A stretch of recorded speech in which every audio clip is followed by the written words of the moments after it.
Why do some people cave in under social pressure while others hold firm, even if they're the only ones standing? One explanation lies not in the situation but in the individual. More specifically, in a concept known as locus of control. Psychologist Julian Rotter proposed that where we believe control over our lives comes from can shape how we behave, especially when faced with authority or group pressure. Let's explore how this works, how it's measured, and how it helps us understand resistance to social influence.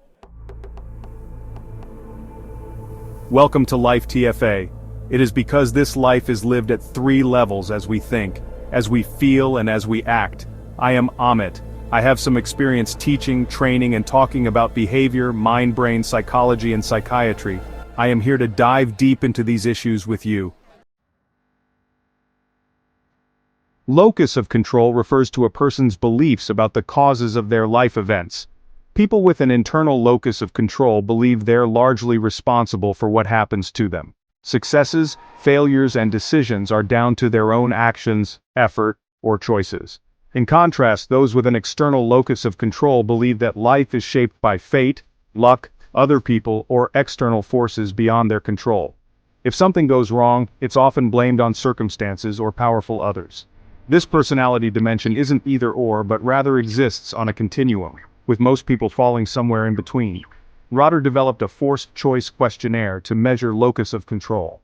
In this test, participants choose between paired statements, one reflecting internal beliefs, the other external. The higher the internal score, the stronger the belief in personal control. Rotter argued that people with a high internal locus of control are more likely to resist social pressure. Because they take personal responsibility for their actions, they're less likely to obey authority blindly or conform just to fit in. They feel empowered to make their own decisions even in the face of opposition. Those with a more external locus, on the other hand, may look to others for guidance, feel less responsible for outcomes, and therefore be more likely to conform or obey. If they believe outcomes are outside their control, resistance may seem futile. What is your opinion? Comment below. Also comment to suggest issues that you would like discussed here on the channel. And don't forget to like, share, and subscribe. There's solid research supporting the link between internal locus of control and resistance. One classic study by Oliner and Oliner from 1988 compared Holocaust rescuers, those who defied Nazi orders to help Jews, to those who complied. The rescuers scored significantly higher on measures of internal control, suggesting a stronger sense of moral responsibility and independence. Additional lab research supports this. In Milgram-style studies, participants who refused to continue administering shocks were more likely to score high on internal locus. This adds weight to the claim that internals are more confident, less reliant on social approval, and more resistant to coercive pressures. Locus of control also helps explain individual differences that situational factors cannot. In identical circumstances, 2 people may behave very differently depending on their sense of control. This makes it a valuable psychological construct, both theoretically and practically. However, there are limitations. One issue is that locus of control may not predict behavior consistently across situations. A person might resist peer pressure in a social setting, but still obey an authority figure at work. This suggests that locus of control may interact with other variables, like the context, perceived consequences, or past experiences. Another problem is that locus of control is not always stable. People's scores can shift over time or depending on the situation. For example, age or cultural background can influence whether someone feels more in control or more at the mercy of external forces. This makes it difficult to treat locus of control as a fixed, reliable trait. Research also indicates that the relationship between locus of control and resistance is more complex than originally thought.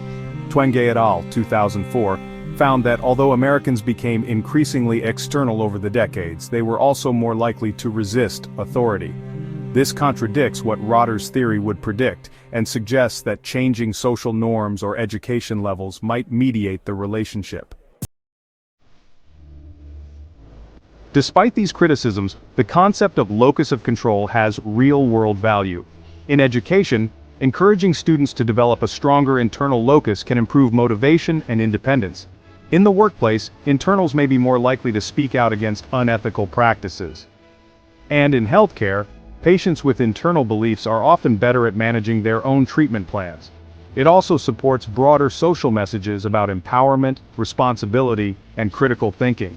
When people believe they have control, they are more likely to question, challenge, and resist pressures they see as wrong or unfair.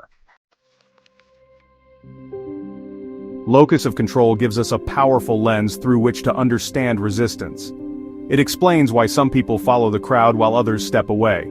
But like all psychological explanations, it works best when considered alongside other factors: social, cultural, and situational. Whether you're someone who says, "I control my destiny," or someone who believes things just happen, knowing where you stand can help you understand your behavior, and maybe even change it.